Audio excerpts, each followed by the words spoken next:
Alright guys, we out here. Hi. You know, I promised you this wouldn't happen again. Falling off, I just sounded emotional. I promised you I wouldn't fall off the vlogs again, but I fucking did, bro. I fell off of them. And I have no excuse for it besides I am not a machine, my guy. But I really love you guys, and we have been posting other stuff on the YouTube, which has been cool, you know? But here we are, because you know what, god damn it, I will share this part of my life with all 246 of you if it fucking kills me, you know?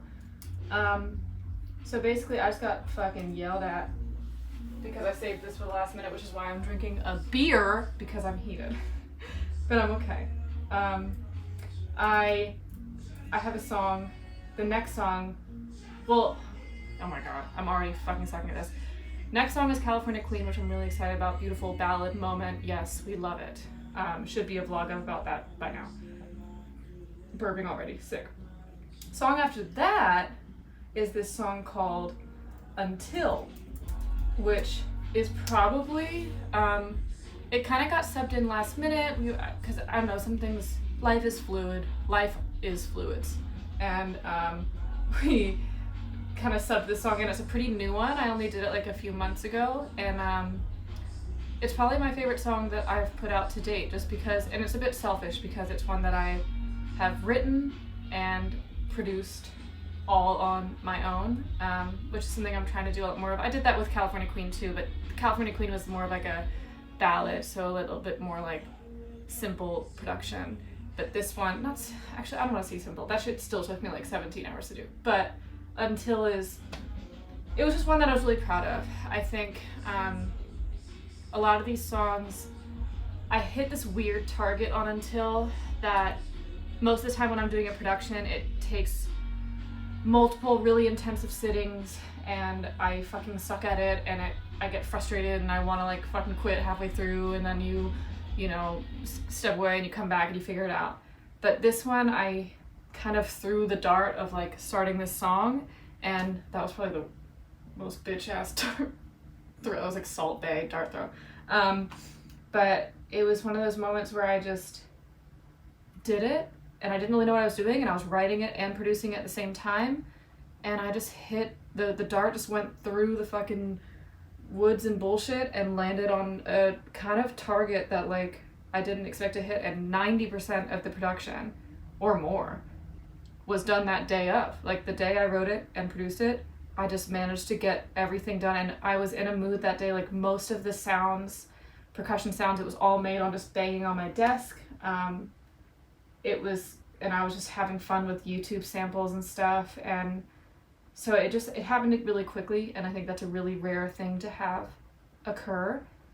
So it just makes me really excited to put it out. And then of course Gazzo helps like make it sound, you know, expensive and wonderful, and adding his final little doodads, and always appreciate him for that. And there she is.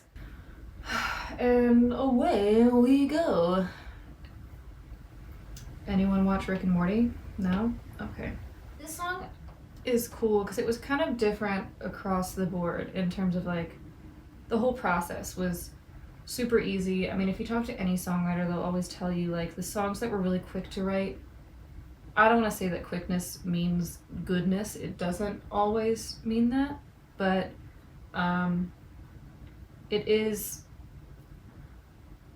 there is something real about like if it's easy to do, it'll sound like that. And if it was hard to do, a lot of times it'll sound like that too, you know? And this song came out really easily, even though like this one wasn't really so much about a personal experience necessarily. It was, but it was like, rather than being about one specific person or event or whatever it may be, it was kind of like about a collective amount of stuff. And in this case, still relationship based, like whatever. But instead of being about one person, this song was kind of written about like a bunch of, like, kind of everyone combined, or a bunch of different people combined at the same time. Then when the chorus comes in and it's like, I still got your toothbrush sitting in a jar, and that, for me, that line is like, obviously not a figurative toothbrush, like how gross, how COVID-y to keep a toothbrush in your place for so long. But it's more like a figurative, like, who are the people that you keep a little door open for, like the door cracked open for, even like when you don't even realize it. And there are, when you think about it, there are those people that be like that you're like, oh shit, like those people affected the way that I loved forever. And so maybe it's less keeping a door open, but like, which people changed the way that you love and understood it. Oh, I sound like too deep and annoying now. But that's how I kind of view, since I don't have the typical relationship history to say, like, I don't have a whole lot of experience with like really serious commitment and all this stuff. So I more have the relationship with like who changed me. And there's really just there's a handful of people that I can say did that. And definitely my high school boyfriend being the first one, and then a series of people since then, you know? And there's some of those people that I, even though it's the worst, I would still, a part of me would run flying back into, which, you know, is annoying, but it's true. We're getting through this toothbrush. It's looking pretty good, actually. Let's do, actually this layer's fine. Dude, I swear to God, these pops up. This laptop that I'm using right now is kind of like my burner laptop, like my porn laptop.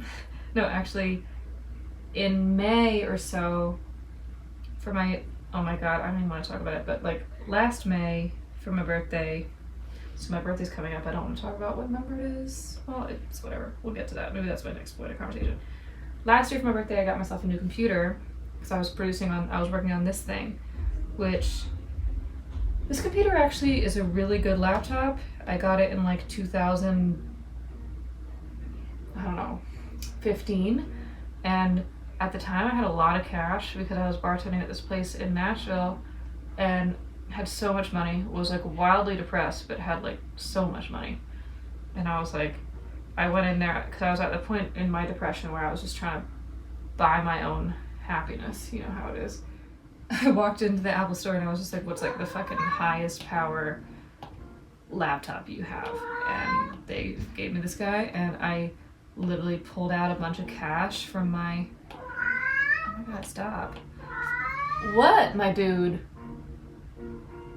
He's been a fucking menace since last night, my cat. I paid for it in all cash, and the guy was like so terrified. He was like, what the fuck do you do? And I was like, dude, I don't know. And moral of the story is that things don't buy happiness, but they do, you know, they help. I'm really dying to get back into the live game, which is interesting because, like, I'll admit, like, how do I word this? Like, I like playing live, but you know how I know a lot of artists are like, I love playing live.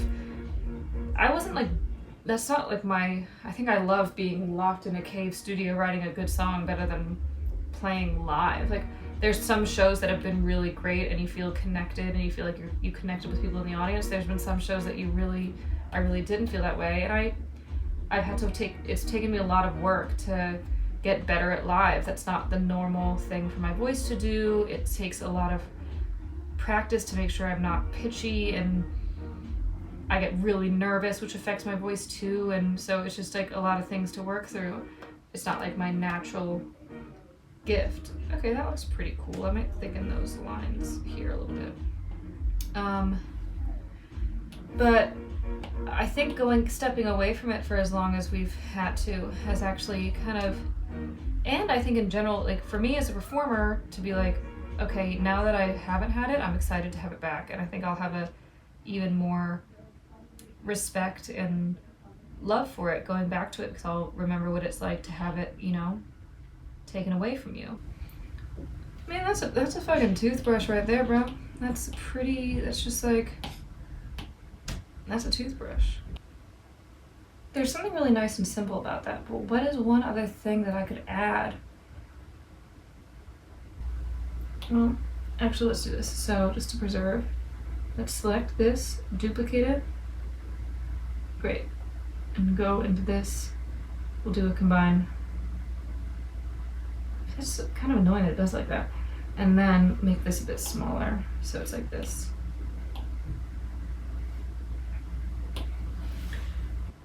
It's been a pleasure. Comment something funny and say hi, and we're back, baby. I promise we'll be doing these. I know my promises seem, weak recently, but we are making an effort to make these more regular. So, thanks. Love you guys. Goodbye.